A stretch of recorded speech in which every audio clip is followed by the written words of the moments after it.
Presents moms kitchen కి స్వాగతం. ఈ కార్యక్రమాన్ని సమర్పిస్తున్న వారు ప్రీమియం టేస్టీ గోల్డ్ వంట నూనెలు. ఖచ్చితమైన క్వాలిటీ, ఖచ్చితమైన క్వాంటిటీ, విటమిన్ ఏ మరియు డి పోషక విలువలతో స్వీట్ అయినా హాట్ అయినా వంటకం ఏదైనా ఆరోగ్యానికి ఆరోగ్యం, స్వచ్ఛతకి స్వచ్ఛత. ప్రీమియం టేస్టీ గోల్డ్ వంట నూనెలు. నమస్తే రమగారు. నమస్తే జయ. రమగారు, మనము నవరాత్రుల సందర్భంగా అమ్మవారివి రోజుకొక నైవేద్యం చొప్పున చూపిస్తూ వస్తున్నాం. మరి ఈ రోజు ఏం నైవేద్యం ప్రిపేర్ చేస్తున్నారు? కదంబం చేద్దాం. అలానే కదంబం అంటే సింపుల్గా పులుసు అన్నం.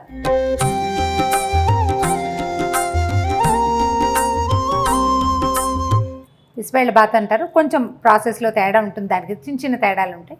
కానీ మనం పులుసు అన్నం చేస్తాం. అయితే అన్నము పులుసు విడివిడిగా కాకుండా పులుసు అన్నం కలిపి వండేసి కుక్కర్లో చేసేసుకునేటట్టుగా ఎలా చేస్తామో చూద్దాం. అలాగేనండి. ముందు స్టవ్ వెలిగించుకుందాం. నీ పక్కన ఉన్న పెద్ద కుక్కర్ని పెట్టేసి దీని మీద. ఓకే, పక్కన మంచి నీళ్ళు ఉన్నాయి చూడు, కాసిన నీళ్ళు పోయి ఇందులో ఒక హాఫ్ గ్లాస్, చిన్న గ్లాస్ అనుకో. సరే, కదంబం అంటే మనం ఏం చేస్తామంటే రకరకాల కూరగాయల ముక్కలు వేస్తాం. అవునండి. ఇందులో నీ కూర ముక్కలు ఉన్నాయి చూడు, మనం ఎన్ని రకాలైనా వేసుకోవచ్చు. కొంచెం బెండకాయల, పొట్లకాయ అలాంటివి వేయము, కానీ వంకాయలు, తర్వాత కాసిన కూడా వేసుకోవచ్చు.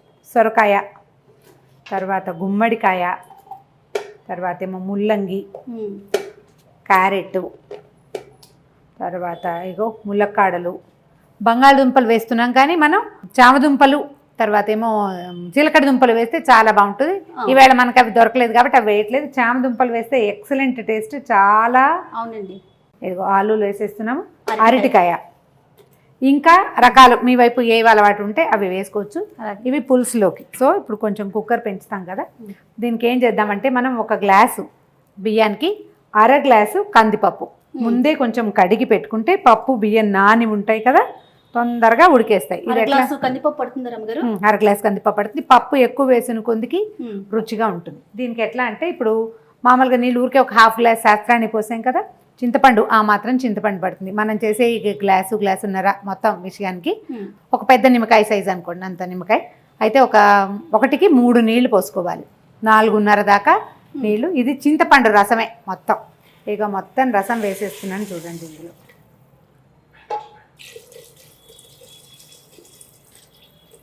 చిక్కటి చింతపండు రసం అడుగున గసి లేకుండా చూసుకుని వేసేసుకోవాలి. వేసుకున్నాక దీనికి ఏం చేస్తాము, అది కొంచెం కలపల్లాడుతుండగా, ఇంకా మనం గబగబా చేసేస్తున్నాం కాబట్టి కలపల్లాడడం లేదు. నేనేం చేస్తానంటే ఇది స్టవ్ మీద పెట్టి ఒక్కో కూర యాడ్ చేస్తాను. మెల్లిగా అది ఉడుకుతుంటుంది, మిగిలిన పదార్థాలు వేసుకుంటాం. మనం రెడీగా పెట్టుకున్నాం కాబట్టి వేసేస్తున్నాం. ఇక బియ్యము, పప్పు, కడిగిన బియ్యము, పప్పు వేసేస్తాం. ఇందులో నీళ్ళు ఓట్ చేసి పెట్టుకుంటే 2 సార్లు కడిగి పెట్టుకుంటే బాగుంటుంది. ఓకే, దీంట్లో ప్రత్యేకంగా మనం వేయవలసిన పదార్థాలు ఏంటంటే కరివేపాకు కాస్త కడిగి పెట్టుకోవటం, కొంచెం కరివేపాకు వేసేసుకోవటం. ఆ తర్వాత సాంబార్ పొడి వేసుకుంటాం. ఇందులో సాంబార్ పొడి అంటే మామూలుగా మనం ఎలా చేసుకోవాలి దీన్ని మనం ఇప్పుడు చూపించట్లేదు, కానీ జనరల్గా ధనియాలు, జీలకర్ర, మిరియాలు, ఈ 3, ఆ 3తో పాటు కందిపప్పు, మినపప్పు, శనగపప్పు, 3 పప్పులు, తర్వాత కసిన బియ్యం. మన అలవాటు ప్రకారం దాల్చిన చెక్క ఒక ఇంత ముక్క వేస్తే దాల్చిన వాసన వస్తుంది. అన్ని ఎండుమిర్చి వేసి వేయించిన సాంబార్ పొడి. ఇది 1 స్పూన్ ఇవ్వు, ఉప్పు స్పూన్ ఇచ్చి ఒక 3 స్పూన్లు కనీసం వేసేసుకోవచ్చు. రమగారు, ఇది ఎక్కడండి సాంబార్ పొడి? భారతమ్మ రుచులు సాంబార్ పొడినా? అవునమ్మా, మనకి భారతమ్మ రుచులు చాలా చేసాం కదా మనం. అవునవును, బాగుంది. అంటే మనం ఇంట్లో చేసుకున్నట్టుగానే ఉంటుంది. మనం ఇంట్లో చేసుకోదలిస్తే కొంచెం పసుపు వేసుకుంటే బాగుంటుంది దీంట్లో, ఎందుకంటే మనం పప్పు అన్నీ వేసాం కదా. అవును, పసుపు వేసేసాం కదా, ఉడుకు పట్టేస్తుంది. ఉప్పు వేసేద్దాం జయ. ఉప్పు ఇవ్వు, దాని మీద పెట్టు. మన రుచికి తగినంత, మన అలవాటును బట్టి చూసుకుని వేసుకోవాలి అంతే. మామూలుగా అన్నాన్ని బట్టి దాన్ని బట్టి మీకు అలవాటు ఉంటే కొంచెం చిన్న బెల్లం ముక్క కూడా వేసుకోవచ్చు. సాంబార్ పొడి, ధనియాలు, అది సాధారణంగా చేసుకోదలిస్తే ధనియాలు, జీలకర్ర, మిరియాలు తర్వాత ఏమో 3 రకాల పప్పులు, కందిపప్పు, మినపప్పు, శనగపప్పు, దాంతోపాటు మనం ఎండుమిర్చి, తర్వాత ఏమో ఇన్ని బియ్యము, అలవాటు నచ్చితే కనుక దాల్చిన చెక్క కనుక వేసుకుంటే చిన్న ముక్క, వాసన బాగుంటుంది, అరోమాటిక్గా ఉంటుంది, మంచి గుమగుమలాడుతూ ఉంటుంది. ఒకసారి గరిటె పెట్టి కదుపు దీన్ని. మీరు ముందుగానే చేసి ఉంచుకుంటారా? చేసి ఉంచుకుంటాను. ఈసారి భారతమ్మ గారి రుచులది ఒక 2 ప్యాకెట్లు అవి నా దగ్గర కూడా ఉన్నాయి. ఓకే, బాగుంది. అవునవును, టైం సరిపోవట్లేదు, ప్లస్ అవి టేస్టీగా కూడా ఉండటం వల్ల ప్యాకెట్లు తెచ్చుకొని ఉంచుకోవటం, ఇట్లా అవసరార్థం సాంబార్లో కానీ వాటిలో కానీ వాడుకుంటున్నాం. మనం సాంబార్ పొడి వేసాం, చురుగ్గానే ఉంటుంది కాబట్టి పెద్దగా ఇంకా మనం ప్రయత్నం చేసి దీంట్లో కారం పచ్చిమిర్చి వేయట్లేదు. ఇలా తయారైపోయింది. ఇంత మొదలు పెట్టేసాం కదా, ఇంత వేసేసాం మొత్తము. మూత పెట్టేసి దీన్ని ఒక 2-3 విజిల్స్ రానిచ్చేస్తే తర్వాత మిగిలిన సంగతి చూద్దాం. అంతే. దీనికి ఇంకా మనం చేసే ప్రయత్నం ఏమీ లేదు. ఇది పెద్ద కుక్కర్ ఎందుకు పెట్టామంటే మనం మరీ బుజ్జి కుక్కర్ అని పెట్టుకున్నాము. ముక్కలు ఇవన్నీ ఉన్నాయి కదండి, అంతా ఉడకాలి కదా, అంతా ఉడకాలి, సాఫ్ట్గా అవును మృదువుగా అవ్వడం కోసము ఈ ప్రయత్నం అనమాట. పెద్ద కుక్కర్ పెట్టుకునేది దానికోసం.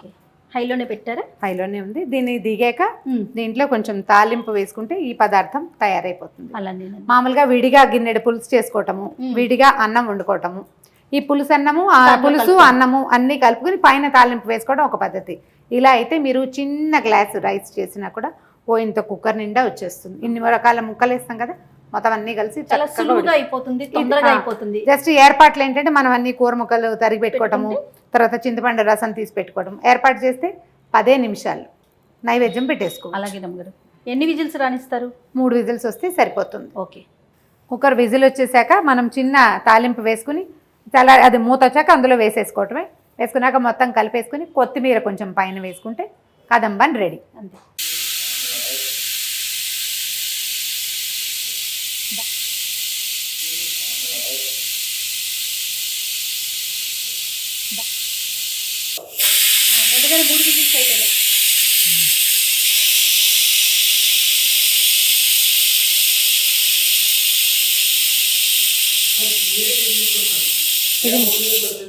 ఇది బాగా గుమగుమలాటంతో నువ్వు విజిల్ కోసం తొందరపడుతున్నావు జయ. ఇప్పుడే 3వది వచ్చింది, ఆపేసేద్దాం. ఇది చల్లారాక తిరగమాత పెట్టుకుంటాం మనం, పోపు లేదా తాలింపు ఏదైనా సరే. 3 విజిల్స్ వచ్చేసినాయి, కుక్కర్ చల్లగా అయిపోయింది, విజిల్ కూడా ఊడొచ్చేసింది. ఇప్పుడు దీని ఫేస్ ఎలా ఉందో చూద్దాం. ఓకే, ఇది పక్కన పెట్టు. వేడి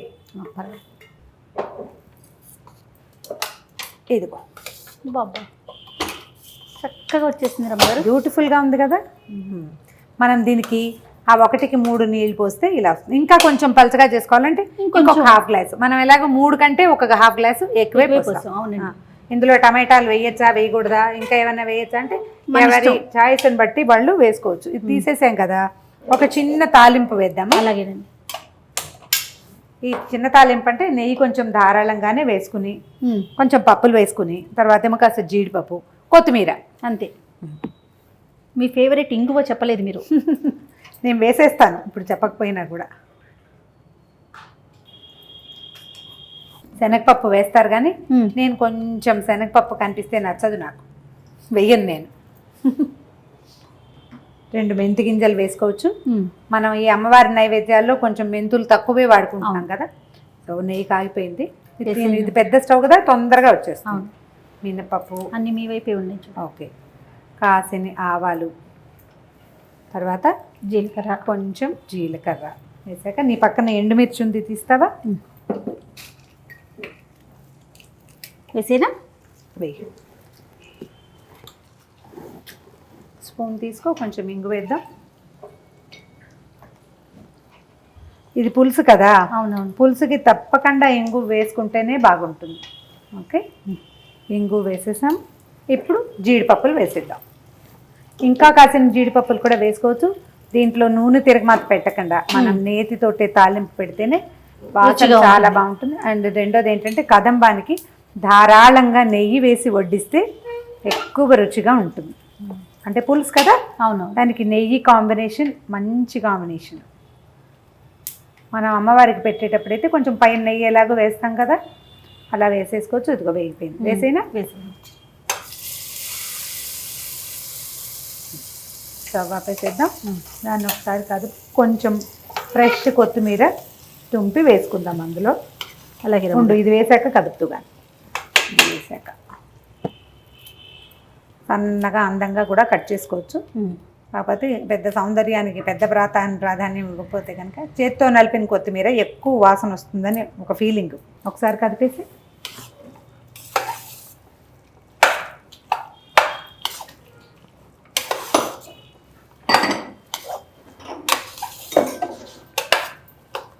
చాలు. ఒక బౌల్లో పెట్టుకుందాం గారు. పెట్టుకుందాం. పెట్టుకొని మన కదంబం ఎంత అందంగా కనపడుతుందో చూపిద్దాం. అప్పుడు మనకి ఇది ఎలాంటి కలర్లో ఉంది, ఏ రంగులో వచ్చింది అనేది కనపడుతుంది కదా. ఎంత స్మూత్గా ఉంది,